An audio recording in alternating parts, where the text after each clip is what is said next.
आदरणीय धर्म प्रेमी सज्जनों, सादर नमस्ते। मैं जेठालाल विश्वकर्मा आप सभी का हार्दिक अभिनंदन करता हूँ। रामायण किष्किंधा कांड सर्ग 10।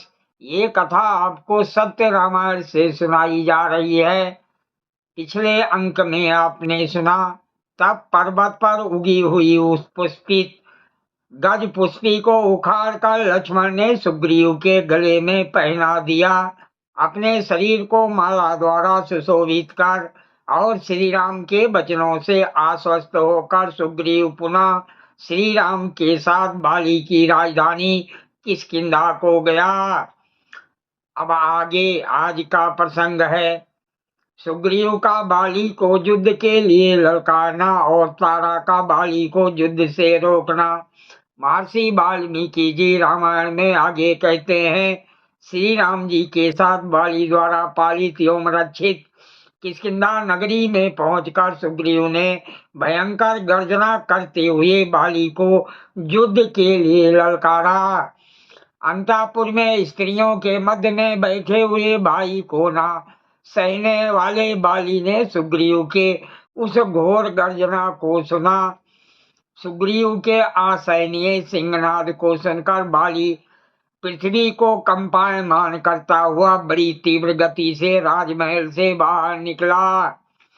बाली को राजमहल से निकलते देखकर तारा भयभीत हो और प्रेम सहित बाली का आलिंगन कर उससे ये हितकारी वचन बोली, हे वीर श्रेष्ठ, नदी के वेग की भांति उमड़े हुए इस क्रोध को तुम उसी प्रकार त्याग दो जैसे सैया से सोकर उठने के पश्चात मनुष्य रात्रि की पहनी हुई मलान माला को त्याग देते हैं।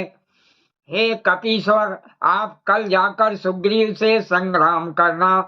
हे वीर श्रेष्ठ, यद्यप आपका शत्रु ना तो बल में आपसे अधिक है और ना आप उससे किसी बात में कम है, तथापि इस समय मुझे आपका सहसा घर से निकलना पसंद नहीं।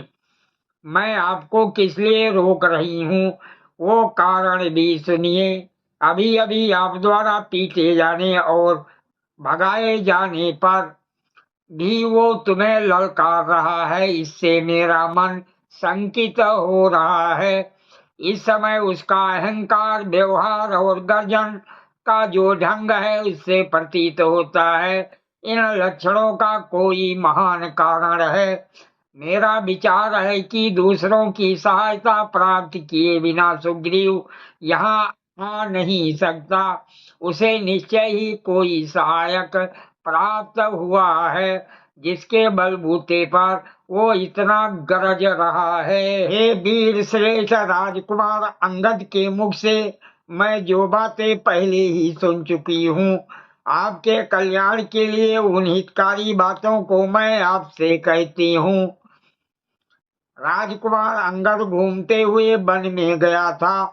वहां इसे विश्वस्त गुप्तचरों द्वारा ज्ञात हुआ कि इक्ष्वाकु कुल में उत्पन्न युद्ध में अजय अयोध्या अधिपति दशरथ के राम और लक्ष्मण नाम से प्रसिद्ध दो पुत्र यहाँ आए हैं।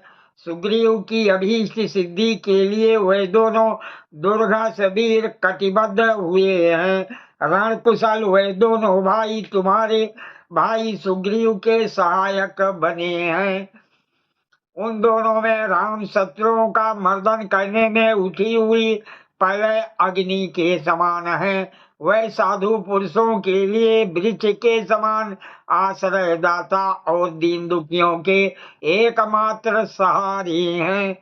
वह आर्तों के अवलंबन, यश के पात्र, लौकिक ज्ञान और शास्त्र ज्ञान से संपन्न और पिता की आज्ञा का पालन करने वाले हैं।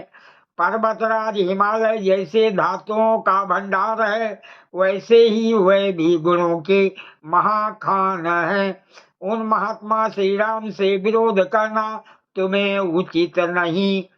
मैं आपके हित की जो बात कह रही हूँ उसे सुनो और तदनुसार कार्य करो। आप शीघ्र ही सुग्रीव को युवराज पद पर अभिषिक्त कर दो। हे वीर श्रेष्ठ, अपने छोटे भाई सुग्रीव के साथ बैर विरोध मत करो।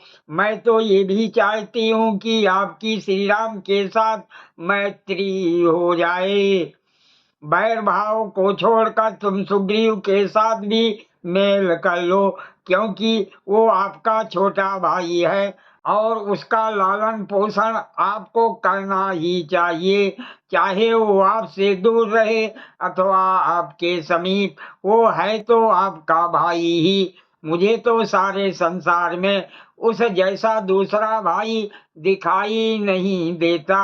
आप दान मान और प्रेम आदि के द्वारा उसे अपना लो, जिससे वो बैर बुद्धि को छोड़कर आपके पास ही रहने लगे।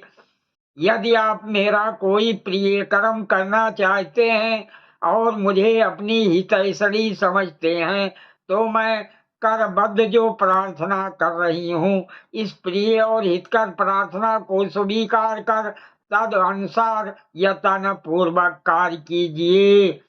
विशेष इस वर्णन से ये स्पष्ट है कि बाली को राम और सुग्रीव की मैत्री का ज्ञान हो गया था, अतः श्री राम द्वारा बाली को छिपकर मारने का आरोप मिथ्या है। सादर प्रणाम। जय सिया राम जी की।